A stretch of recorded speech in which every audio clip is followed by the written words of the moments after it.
82% of small businesses fail due to cash flow issues. So it's definitely critical to monitor cash and know where that cash is going. I really focus on building a relationship with my clients, mainly through virtual CFO services and advanced tax reduction strategies.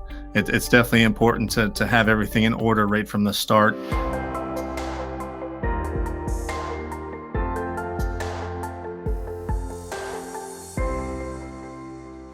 Hello and welcome to yet another broadcast at Home Care Business Advisors. I'm so pleased to be with you today.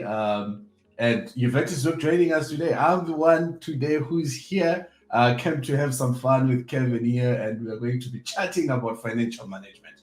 So as we know, majority of the times, most people, we get into business for different reasons. But one of the issues that always comes up is that you need to manage the money. Whether clients are coming or not, whether you're getting referrals or not, it's still very critical and crucial to manage money. So we're going to talk about financial management in your home care business. I'm joined today by Kevin, who is our guest for today, who runs an accounting firm and a financial management firm who help us to understand and, take us through some of the questions that you might have or that you might have.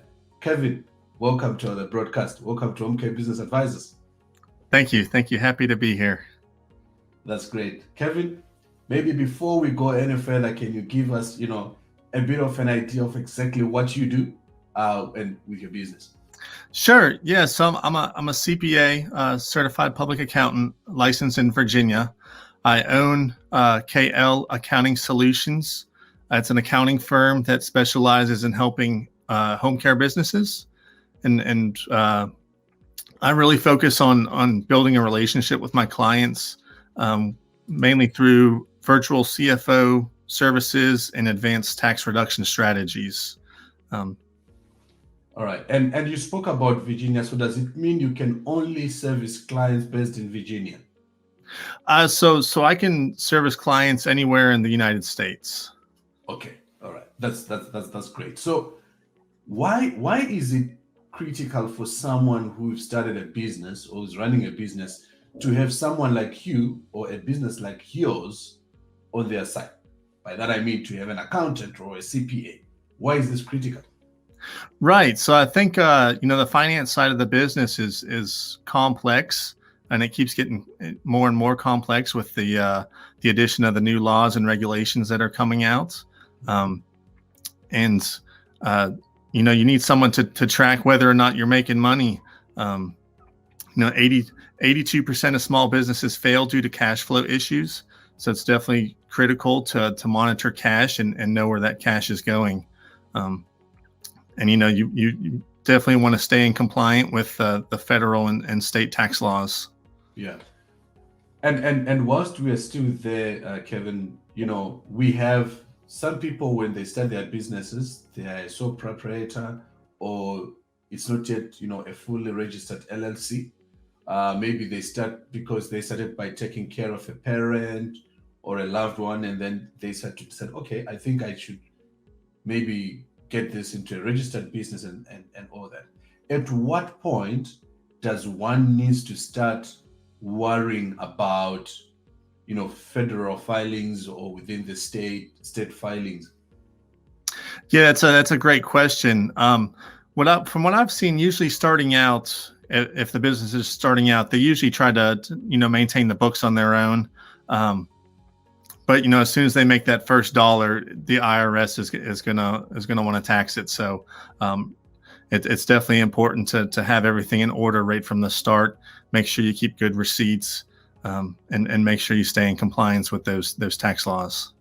Yeah, which makes it difficult because for most businesses, especially if they're not yet making a huge turnover, every cent or every penny counts. So most people would not yet be in a position to part with anything to get the service of an accountant to assist them. Right. And that's, I think that's where I see a lot of people, start off doing it by themselves. And once they start getting established, that's when, more and more money's coming in and they just can't handle it by themselves. And I think their time's better focused on providing the care to the clients. And in that case, it's probably time to look for an accountant or a CPA. Yeah. And whilst, whilst we're still there and wrapping that point up, in terms of, say, a pricing structure of how one would pay your fees or an accountant fees, is it structured in a way that is dependent on how much transactions you deal with, or how many clients you have, or it's just a flat fee that whether you have 100 clients or you have 2 clients, really? Right. Yeah, it definitely depends on the complexity. I'm a believer in value pricing, so I don't charge hourly. I don't want people worried about me charging them for every little phone call or question. But yeah, it's definitely based on complexity, and it's a fixed monthly fee. Okay. And I believe if someone is referred from Home Care Business Advisors, they get a special discount, right? Right. We can.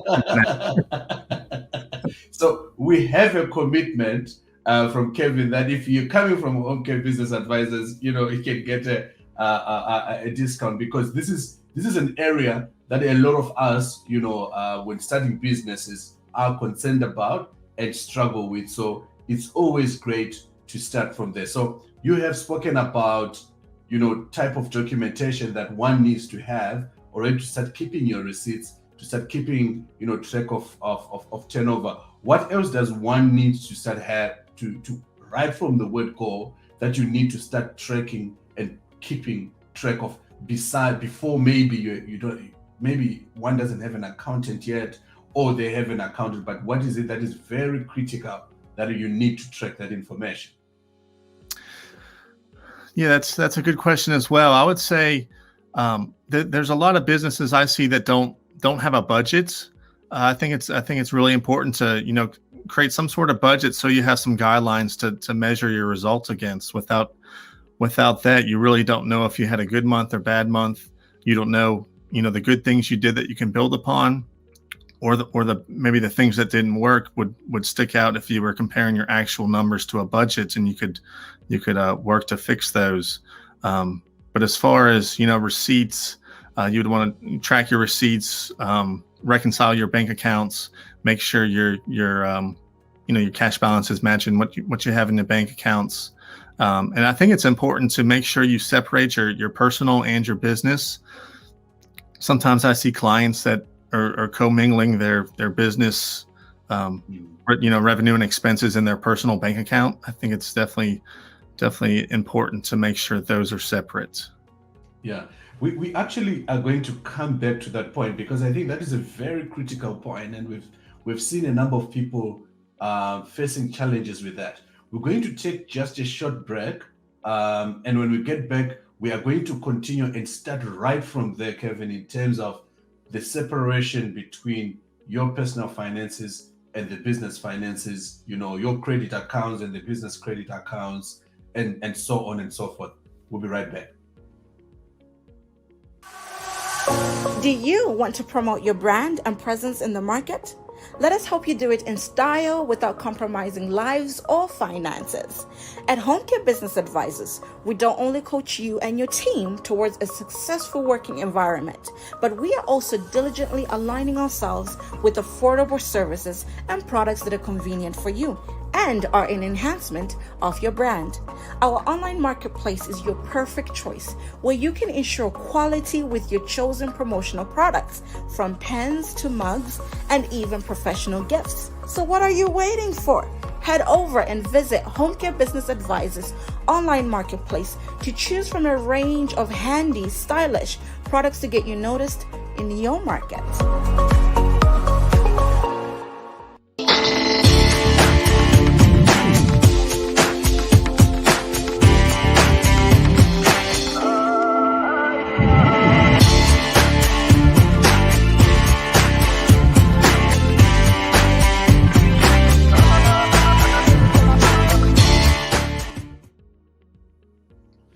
Right. So I would like to encourage you, for some of you who have had, are concerned, some people do not see our broadcasts when they are coming up. We broadcast generally twice in a week, usually on Tuesdays and Wednesdays, and usually at 6 p.m. EST. And what we would like to encourage you to do is head over to our YouTube channel, subscribe on the YouTube channel. It makes it easy. At least you get notifications, and click on the notification button. You get notifications whenever we go live, and that helps you to make sure that you always keep tracking the broadcast. I would also like to encourage you that you can put your questions through, and Kevin will engage with some of the questions as we go through.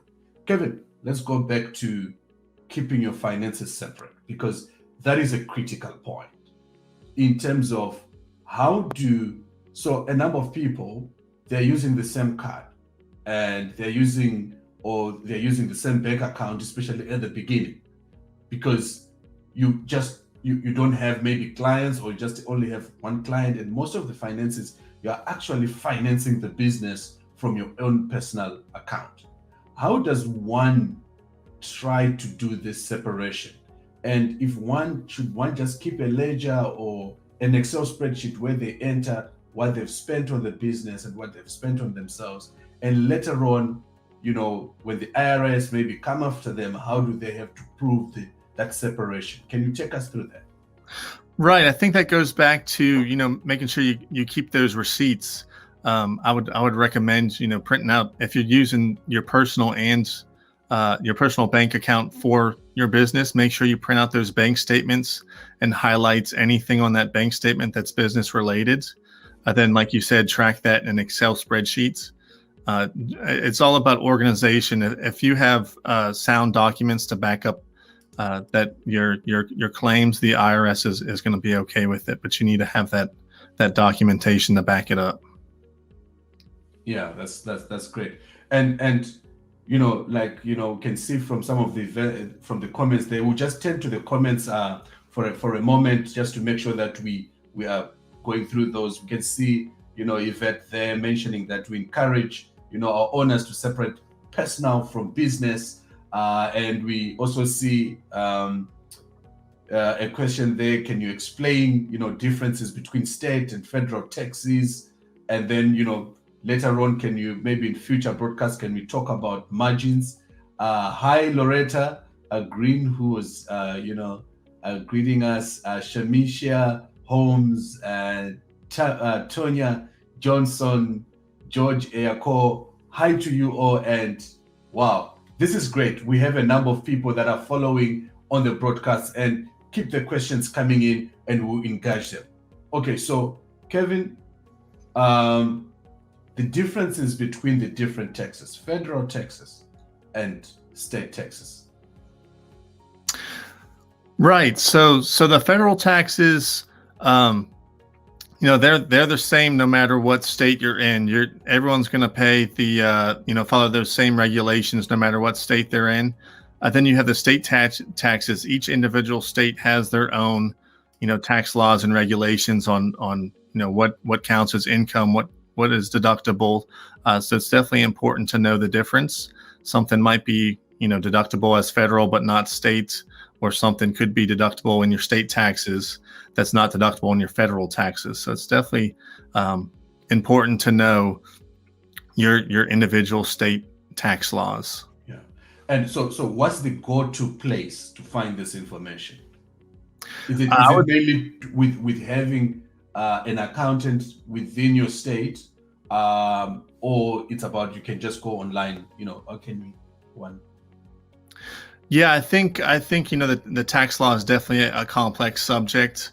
If you're just starting out and you don't have much income or expenses, it's probably okay just to look it up on the IRS website for federal or your state. Your state should have a tax website. You could look up the answers, but as you continue to grow, I would definitely suggest reaching out to a CPA or somebody who provides tax preparation services for more guidance, because it does get very complex. And one thing that we do is, like I mentioned earlier, is building that relationship with you, so we can identify where you might have deductions available whereas other CPA firms might not be able to. They're more worried about just getting your return done and moving on to the next one. Where we're really digging into your numbers and trying to find ways to save you money. Wow, that's great. And if one has been running their business, but they haven't made any money, or they haven't made a profit, let's put it across that way, do they need to tell the IRS anything? If they haven't made any profit? Right. If you're operating at a loss, you should still file. If you're an LLC, single member LLC, you would file a Schedule C. You'd still want to report that loss because that could reduce other income you have on your federal taxes and state taxes, as well as if you're an S corp, you would want to do the same. You file your 1120S with a loss that's going to pass through to your individual 1040 return. Then even if you're a C corp, you'd also want to file and get credit for that loss, which could then carry forward to a future period and be able to offset some income when you do start making money. Great. And I want us to hone in on that, okay? Because with Home Care Business Advisors, a lot of the businesses that we work with, or that on our platform, is still early businesses, early startups, and a lot of them are not yet making a profit. We want to talk about that fact that if you have made a loss, when you tell the IRS and keep track of it, you can recover that money later.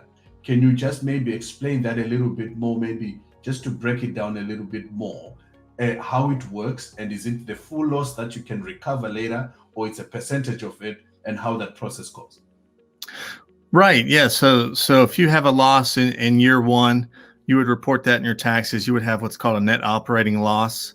Let's just say year one, you lose $10,000. You have a net operating loss of $10,000 for year one. When you go to year two, let's say you make $10,000. That $10,000 net operating loss from year one would completely offset that $10,000 income you make in year two. All right. Great. So it's a complete offset. It's a complete offset. Okay, right. That's great to hear. And that then needs to be properly documented as well. And this is where the issue of separating your personal finances and the finances of the business, and keeping track of them becomes very critical. As that happens. So what we are going to do is we want to answer a few more questions that are coming from the audience in the comment section. So we're going to just take a quick, very short break whilst we just order the questions that are there, and then we'll just focus into those questions as we come to the close of the broadcast. We'll be right back.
Great, and thank you. We are now in the last segment as we finish off, where we are focusing mainly on the questions that have come in again, just to make sure, and if you have got any questions, quickly put them through so that Kevin can also look at them. So we'll go to a question from Andrea, where he's asking, if you have zero funds to report to workers' compensation, right?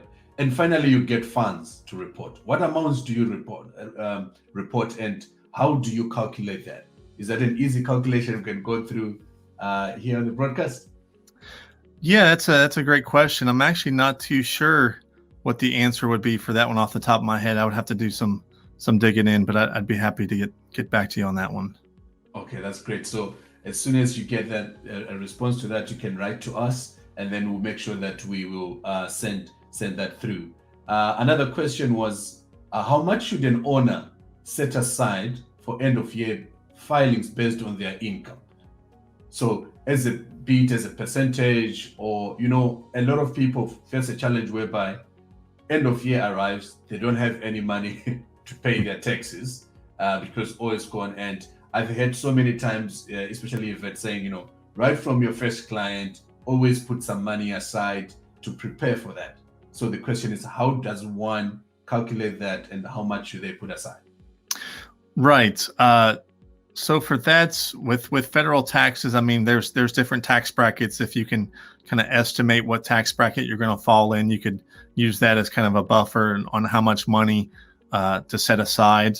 And also, that's where having a good CPA comes into play.